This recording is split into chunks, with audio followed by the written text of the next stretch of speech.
Hi hello. അപ്പോൾ തൃശ്ശൂരിൽ നിന്ന് കൊണ്ടുവന്ന ചക്കകളിൽ ഒരു ചക്ക പഴച്ചക്കയായിരുന്നേ. അപ്പോൾ നന്നായിട്ട് പഴുത്തിട്ടുണ്ട്, നല്ല മധുരമുണ്ട്. അപ്പോൾ ഞാൻ ചക്ക വരട്ടാമെന്ന് വിചാരിച്ചു. അപ്പോൾ നിപ്പാലെ തന്നെ അതിൻ്റെ ചുളയൊക്കെ പറിച്ച് കുരും പോളൊക്കെ കളഞ്ഞ് കുറച്ചെടുത്ത് മിക്സിയിൽ അരച്ച് വെച്ചേക്കാം. ഏലക്കായ പൊടിയും ചേർത്തിട്ടുണ്ടേ. അപ്പോൾ ഒരു ചട്ടി എടുത്ത് ഞാൻ കുറച്ച് നെയ്യ് ഒഴിച്ച് ചക്ക വരട്ടാൻ വേണ്ടി സ്റ്റാർട്ട് ചെയ്യുവാണ്.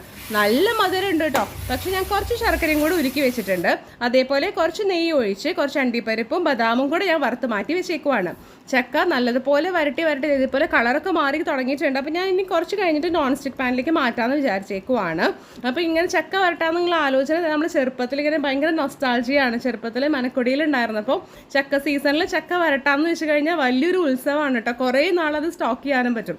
അപ്പോൾ ഞാൻ ഇതേ നോൺ സ്റ്റിക്ക് പാനിലേക്ക് മാറ്റിയിട്ടുണ്ട്. നെയ്യ് ഒഴിച്ചിട്ടുണ്ട്. നോക്കിക്കേ, ഇത് പാത്രത്തിൽ നിന്നൊക്കെ നന്നായി വിട്ട് കിട്ടുന്നുണ്ട്. അപ്പം ഇത് റെഡി ആയിട്ടുണ്ടെങ്കിൽ ഒപ്പം തന്നെ ഞാൻ നമ്മൾ ഓൾറെഡി നെയ്യിൽ വറുത്ത് വെച്ച അണ്ടിപ്പരിപ്പും ബദാമൊക്കെ ചേർത്തിട്ടുണ്ട്. നമ്മുടെ അലുവ കണക്കെ ആയിട്ടുണ്ട്. നല്ല ടേസ്റ്റ് ഉണ്ട് കേട്ടോ. പിള്ളേരൊക്കെ കഴിച്ചു.